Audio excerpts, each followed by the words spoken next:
Pak, saya ada tugas dari CGD Angkatan 7 untuk wawancara dengan Pak Bapak untuk wawancara kepada kepala sekolah tempat CGP bertugas, ini Pak. Nah, di sini pertanyaan saya, bagaimana Bapak mengidentifikasi itu kasus-kasus yang merupakan dilema etika atau rujukan moral di sekolah kita ini, Pak? Etika di siswa bisa kita identifikasi dari komunikasi mereka, baik itu antar siswa maupun antara siswa dengan gurunya. Kalau siswa yang betul-betul menyerap penanaman etika yang kita ajarkan, itu pasti terlihat dari sikapnya, baik itu antar siswa maupun antara siswa dan guru.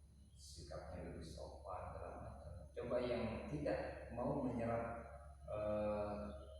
pembelajaran etika atau moral yang kita ajarkan itu jauh sekali. Contoh aja kayak dia yang manggil temannya itu berbeda, pasti ada kekerasan dan sebagainya. Dari sana bisa kita identifikasi apakah pembelajaran etika kita itu berhasil atau tidak. Nah, gimana supaya mengefektifkannya? Kita tingkatkan peraturan-peraturan yang kita anggap sesuai di sekolah kita. Karena apapun itu tanpa ada peraturan tidak mungkin bisa jalan. Aturan dan tindakan ketika melanggar aturan itu seperti apa? Nah, kalau kedua-duanya itu bisa ditegakkan, insya Allah. Kalau menurut saya itu saya yakin itu bisa berjalan. Nah, terus ini bagaimana Bapak menjalankan pengambilan keputusan di sekolah ini, terutama untuk kasus-kasus di mana ada dua kepentingan yang sama-sama benar atau sama-sama mengandung nilai kebajikan? Kalau kita ambil dari bahasa yang pertama itu sama-sama benar dan memiliki dua kebajikan. Kalau itu berkepentingan di lingkungan sekolah kita itu sama-sama dibutuhkan, saya ambil kedua-duanya. Tapi kalau salah satunya benar tapi tidak menguntungkan dengan kondisi kita di sini, saya pilih yang satunya yang menguntungkan saja. Apa yang saya pilih kedua-duanya? Karena yang satunya kita butuhkan di sini. Betul. Walaupun sama-sama benar. Iya kan? Jadi tergantung kebutuhannya, mana yang kebutuhan kita yang kita perlukan di sini. Kalau kita perlukan kedua-duanya karena memiliki nilai yang sama-sama benar juga kan, dari salahnya kenapa kita harus memisah. Tapi kalau dua-duanya sama-sama benar tapi yang kita butuhkan satu, apa kita dua-duanya? Iya. Nah, terus langkah-langkah atau prosedur seperti apa gitu yang bisa Bapak lakukan selama ini? Prosedur dalam apa dulu?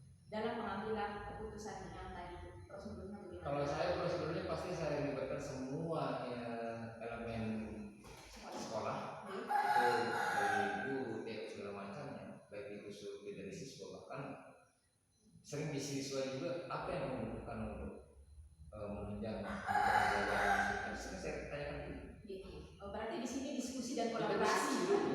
Karena mengambil keputusan dari satu orang saja itu jauh, yang sangat jauh efektifnya ketimbang kita ngambil keputusan dari hasil musyawarah. Dari sekian banyak kepala itu pasti tingkat errornya itu bisa sedikit ketimbang kita hanya mengambil keputusan sendiri. Karena dari berbagai pengalaman yang lainnya itu pasti ada saja yang keterkaitan pengalaman dengan kondisi kita yang tidak butuhkan sana. Masih ada masukan? Ya pasti kalau saya. Nah, sekarang ini apa saja yang selama ini yang Bapak anggap efektif gitu dalam pengambilan keputusan itu, Pak? Yang paling efektif dalam hasil musyawarah. Ya. Oke.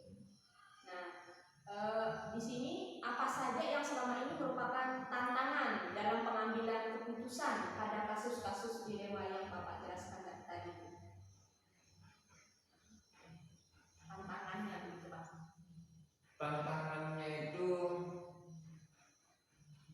penegakan di peraturannya. Itu dilemanya luar biasa. Contoh misalnya, kita menegakkan peraturan di tenaga pendidikan kita, memberikan teguran segala macam. Kita negurnya itu apa ya? Dilemanya di saya itu mungkin saya lebih junior ya, ketimbang teman-teman yang lain. Begitu kita tegur sekali dua kali tidak direspon, kayak coba kita bayangkan diri kita sendiri. Kita ngasih saran, kita negur sesuai dengan peraturan, tidak direspon, itu saya seperti apa? Kita mau ambil tindakan lebih lagi, yang mengangkat itu yayasan. Iya kan? Coba kalau kita yang mengangkat, ngapain kita? Karena kita punya visi untuk memajukan sesuatu. Ibaratnya kayak kalau ini jabatan politik, udah saya lempar gitu. Karena kan visi misi kerjanya kita itu kan tidak bisa. Kalau satu aja tangan atau kaki kita itu tidak bisa kita apa. Karena kan di sini kita organisasi. Satu saja yang tidak bergerak, organisasi itu pasti agak sedikit goncang. Ada sebetulnya tadi Pak ya? Ada sebetulnya. Makanya di sekolah, wakil kepala sekolah macam itu kan ada turunannya sendiri.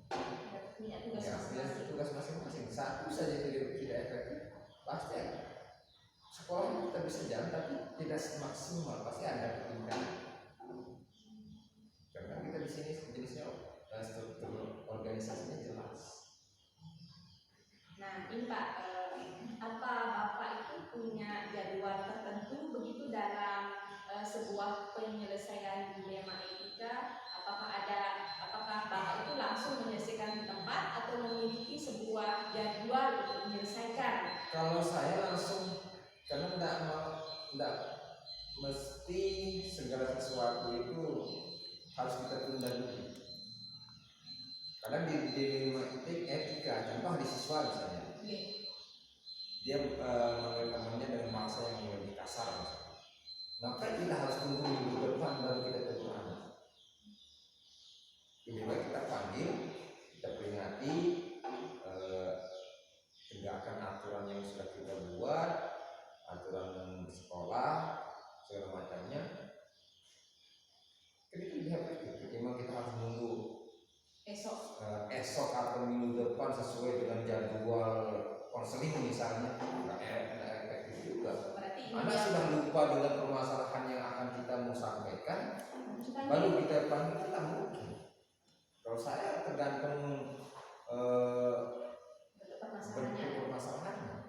Kalau langsung begitu Pak ya? Permasalahan sedikit langsung. Tapi ada kan kalanya permasalahan itu harus kita rangkum dulu.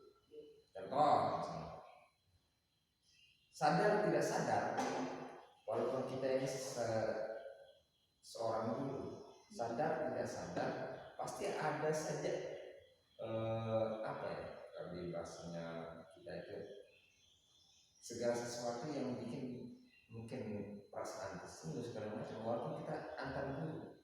Padahal kan laporan itu dari sisi, misalnya dari guru A, dari guru B, dari guru C, itu pasti semuanya masuk saya.